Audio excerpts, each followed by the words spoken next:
ರೈತರ ಹೆಸರಿನಲ್ಲಿ ಬೇರೊಬ್ಬರಿಂದ ಸರ್ಕಾರದ ಸಂಪತ್ತನ್ನ ಲೂಟಿ ಮಾಡಲಾಗಿದೆ. ಟಿಪ್ಪರ್ಗಳ ಮೂಲಕ ಇಟ್ಟಿಗೆ ತಯಾರು ಘಟಕಕ್ಕೆ ಮಣ್ಣು ಸಾಗಾಣಿಕೆಯನ್ನ ಮಾಡಲಾಗಿದೆ. ಐತಿಹಾಸಿಕ ಕೆರೆಯಿಂದ ಫಲವತ್ತಾದ ಮಣ್ಣು ಸಾಗಾಣಿಕೆ ಮಾಡಲಾಗಿದೆ. ಪ್ರಭಾವಿಗಳಿಂದ ರೈತರ ಹೆಸರನ್ನ ಹೇಳ್ಕೊಂಡು ಮಣ್ಣು ಮಾರಾಟ ಮಾಡಲಾಗಿದೆ. ಕಾರಟಗಿ ತಾಲೂಕಿನ ಎರಡೋಣ ಕೆರೆಗಿಂದ ಮಣ್ಣು ಸಾಗಾಟವನ್ನ ಮಾಡಲಾಗಿದೆ. ಕೆರೆ ಸಂಪತ್ತು ಲೂಟಿ ಆಗ್ತಾ ಇದ್ರೂ ಕೂಡ ತಹಶೀಲ್ದಾರ್ ತಲೆ ಕೆಡಿಸಿಕೊಂಡಿಲ್ಲ, ಮೌನವಾಗಿದ್ಬಿಟ್ಟಿದ್ದಾರೆ. ತಕ್ಷಣವೇ ಅಕ್ರಮವನ್ನ ತಡೆಗಟ್ಟಬೇಕು ಅಂತ ಸ್ಥಳೀಯರು ಒತ್ತಾಯವನ್ನ ಮಾಡ್ತಾ ಇದ್ದಾರೆ. ನೋಡಿ, ಕೆರೆ ಸಂಪತ್ತನ್ನ ಲೂಟಿ ಮಾಡಲಾಗ್ತಾ ಇದೆ. ಇಷ್ಟೆಲ್ಲ ಆಗ್ತಾ ಇದ್ರೂ ತಹಶೀಲ್ದಾರ್ ಇದಕ್ಕೂ ನನಗೂ ಸಂಬಂಧ ಇಲ್ಲ ಅನ್ನೋ ರೀತಿಯಲ್ಲಿ ಮೌನಕ್ಕೆ ಜಾರಿದ್ದಾರೆ. ರೈತರ ಹೆಸರಿನಲ್ಲಿ ಬೇರೊಬ್ಬರಿಂದ ಸರ್ಕಾರದ ಸಂಪತ್ತನ್ನ ಲೂಟಿ ಮಾಡಲಾಗ್ತಿದೆ. ನೋಡಿ, ಇಲ್ಲಿ ಹೆಸರು ಬಳಕೆ ಮಾಡ್ಕೊಳ್ತಿರೋದು ರೈತರದ್ದು, ಆದರೆ ಇದನ್ನ ಒಬ್ಬ ಪ್ರಭಾವಿ ವ್ಯಕ್ತಿಗಳು ಮಾಡ್ತಿದ್ದಾರೆ ಅನ್ನುವಂಥ ಗಂಭೀರವಾದಂಥ ಆರೋಪವನ್ನು ಸ್ಥಳೀಯರು ಮಾಡ್ತಾ ಇದ್ದಾರೆ. ರೈತರ ಹೆಸರು ಹೇಳ್ಕೊಂಡು ಮಣ್ಣು ಮಾರಾಟ ಮಾಡ್ತಾ ಇರೋದು. ಫಲವತ್ತಾದಂಥ ಮಣ್ಣು ಟಿಪ್ಪರ್ಗಳ ಮೂಲಕ ಇಟ್ಟಿಗೆ ತಯಾರು ಘಟಕಕ್ಕೆ ಈ ಮಣ್ಣು ಸಾಗಾಣಿಕೆ ಆಗ್ತಾ ಇದೆಯಂತೆ. ಐತಿಹಾಸಿಕ ಕೆರೆಯಿಂದ ಮಣ್ಣು ಸಾಗಾಣಿಕೆ ಆಗ್ತಾ ಇದೆ.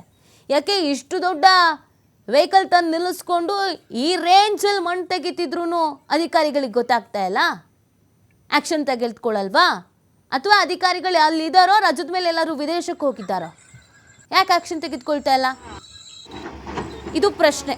ಸಾರ್ವಜನಿಕರು ಕೂಡ ಅದನ್ನೇ ಕೇಳ್ತಾ ಇದ್ದಾರೆ ಮತ್ತು ಆದಷ್ಟು ಬೇಗ ಈ ಅಕ್ರಮ ಏನಿದೆ ಇದನ್ನು ತಡೆಗಟ್ಟಬೇಕು ಅಂತ ಆಗ್ರಹಿಸ್ತಾ ಇದ್ದಾರೆ.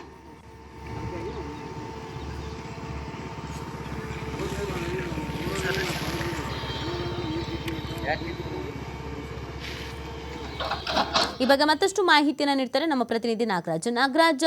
ಇಷ್ಟೆಲ್ಲ ಅಕ್ರಮ ನಡೀತಾ ಇದ್ರು ಅಧಿಕಾರಿಗಳಿಗೆ ಯಾಕೆ ಆಕ್ಷನ್ ತೆಗೆದುಕೊಳ್ತಿಲ್ಲ? ಅಧಿಕಾರಿಗಳೆಲ್ಲ ಇದ್ದಾರಾ ಅಥವಾ ಎಲ್ಲಾದ್ರೂ ಹೋಗ್ಬಿಟ್ಟಿದಾರಾ? ನೀತಿ ಖಂಡಿತರು ಕೂಡ ಅಂದ್ರೆ ಐತಿಹಾಸಿಕ ಕೆರೆ ಅಂತಂದ್ರೆ ಇದು ಕೊಪ್ಪಳ ಜಿಲ್ಲೆಯ ಕಾರಟಗಿ ತಾಲೂಕಿನ ಎರಡೋಣದ ಕೆರೆ ಅಂತ ಹೇಳ್ಬೋದು. ಇಲ್ಲಿ ಬಹಳಷ್ಟು ಅಂತಂದ್ರೆ ವಿಶಾಲವಾದ ಕೆರೆ ಇರುವಂತದ್ದು. ಇಲ್ಲಿ ಏನಾದ್ರೂ ಮಳೆ ಬಂದು ತುಂಬಿದ್ರೆ ಬಹಳಷ್ಟು ರೈತರಿಗೆ ಅನುಕೂಲ ಆಗಿದೆ. ಆದ್ರೆ ಇದೀಗ ರೈತರ ಹೆಸರಿನಲ್ಲಿ ಕೆಲವೊಂದಿಷ್ಟು ಪ್ರಭಾವಿಗಳು ಏನಂದ್ರೆ ಮಣ್ಣ ತೆಗೆದುಕೊಂಡು ಹೋಗಿ ಬೇರೆ ಬೇರೆ ಇಟ್ಟಿಗೆ ತಯಾರ ಘಟಕ ಇದೆ ಅಲ್ಲಿ ಮಾರಾಟ ಮಾಡಲಾಗ್ತಾ ಇದೆ.